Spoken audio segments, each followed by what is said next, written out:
Options में से एक ऑप्शन राइट है, वो आपने चूज करनी है according to chapter.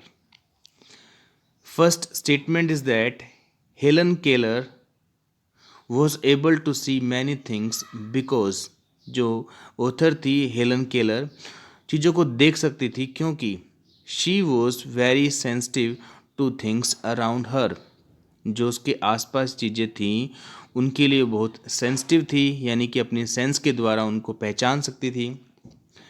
Second option, she used special spectacles, चीज़ों को देखने के लिए वो स्पेशल स्पेक्टिकल्स यानी कि चश्मे पहनती थी। She had corrective eye surgery done, उसने आई की सर्जरी करवा रखी थी। So what is the reason? Second statement, when Helen Keller would place her hand on a small tree, she could feel a happy bird singing because, जब Helen Keller उस small tree पे अपने हाथ रखेगी तो वो उस बर्ड की सिंगिंग को पहचान सकती है, फील कर सकती है। क्यों? The bird would fly about in a branches, क्योंकि बर्ड्स जो हैं फ्लाई कर जाते हैं ब्रांचेस से, इसलिए वो पहचान पाती है। Second, of the special hearing aid she had, उसके पास कुछ स्पेशल हियरिंग एड है जिसकी वजह से उनको पहचान पाती है।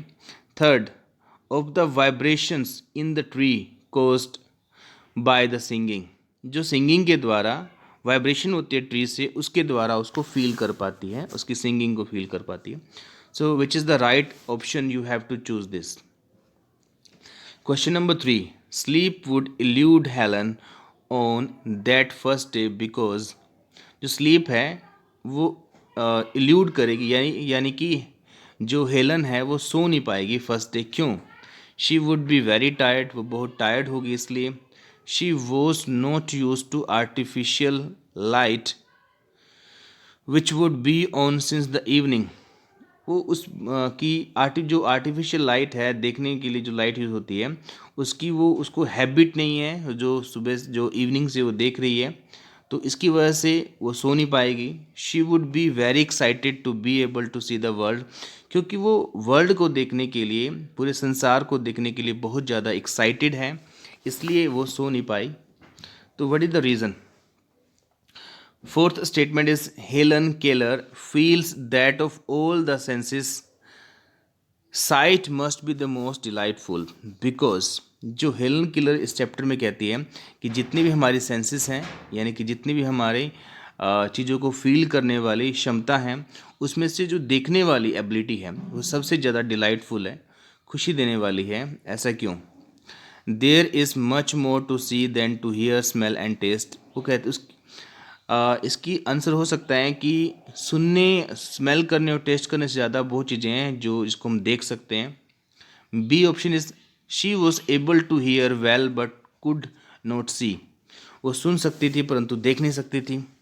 Third, she had been told so by her elders, उसको उसके एल्डर्स के द्वारा ऐसा बताया गया था। So you have to choose the right options. So, dear students, remember this. You have to find the answers of these questions from the chapter. Then you have to do practice in rough notebook or in fair notebook. It's totally up to you. So, when I will send you the answers of this chapter, you need to match the answer, whatever you have practiced. Then, what answers I will send, you have to write those answers in your fair notebook. Clear? Now let's come on the B part. Answer these questions. First question is that what did Helen's friend see during her long walk in the woods? जो Helen की friend होती है वो would में जाने के बाद क्या देखती है? What was Helen reaction?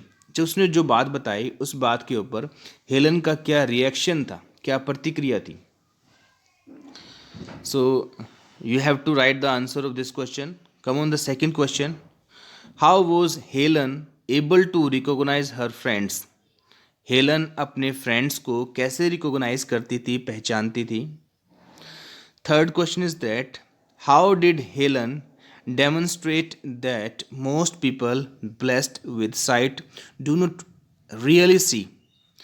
Helen इस बात को कैसे डेमोन्स्ट्रेट करती है, यानी कि उदाहरण देके समझाती है कि मोस्ट पीपल, ज़्यादातर लोग जिनके पास देखने की शक्ति है परंतु फिर भी वो चीज़ों को नहीं देखते। तो हेलन इस बात को कैसे एक्सप्लेन करती है, डेमोन्स्ट्रेट करती है। Fourth question, name the 3 places she would visit on the second day. उन 3 प्लेसेस के नाम बताओ जो वो सेकेंड डे विजिट करती है। Fifth question, what was her wish for the third day. Third day के लिए उसकी क्या विश होती है, क्या इच्छा होती है।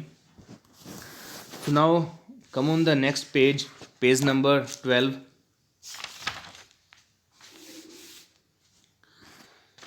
Think an answer. Your eyes would touch and embrace every object that came within your range of vision। जो तुम्हारी आइज़ हैं उस हर चीज़ को टच करेगी और एम्ब्रेस करेगी, गले लगाएगी, जो तुम्हारी विज़न की रेंज में आएंगी, जो तुम जिन चीज़ों को तुम देख पाओगे। How can eyes touch and embrace objects. जो हमारी आइज़ हैं वो कैसे चीज़ों को टच करती हैं और एम्ब्रेस करती हैं, छूती हैं और गले लगाते हैं। इस बात को समझाना है कि ऑथर क्या कहना चाहता है इस बात से। Next question is that suggest an alternative title to this lesson. इस लेसन का अल्टरनेटिव टाइटल क्या हो सकता है। जो टाइटल दिया हुआ है 3 days to see, इसके अलावा क्या और टाइटल हो सकता है। Third question, do you think that Helen was frustrated with her fate और had she accepted it calmly, give reasons। आपको क्या लगता है जो हेलन थी अपने फेट से यानी कि भाग्य से फ्रस्ट्रेटेड थी, तंग आ गई थी। उसका भाग्य क्या था कि वो डेफ थी और ब्लाइंड थी। वो अपने फेट से तंग आ गई थी और हैड शी एक्सेप्टेड, और उसने उसे स्वीकार कर लिया था चुपचाप। रीज़न दो इस बात का। Come on the next part, D part, discuss in class। So dear students, we are unable to come in the class. So this question you can discuss with your family members. Then you can write the answer in your rough notebook or practice notebook. So now understand what question says that we take for granted what we have and complain about what we don't have। हमें जो हमारे पास जो है उसको हमें स्वीकार कर लेना चाहिए और शिकायत करनी चाहिए जो हमारे पास नहीं है। शुड वी डू दिस, क्या हमें ऐसा करना चाहिए। So answer of this question you have to discuss in your family members.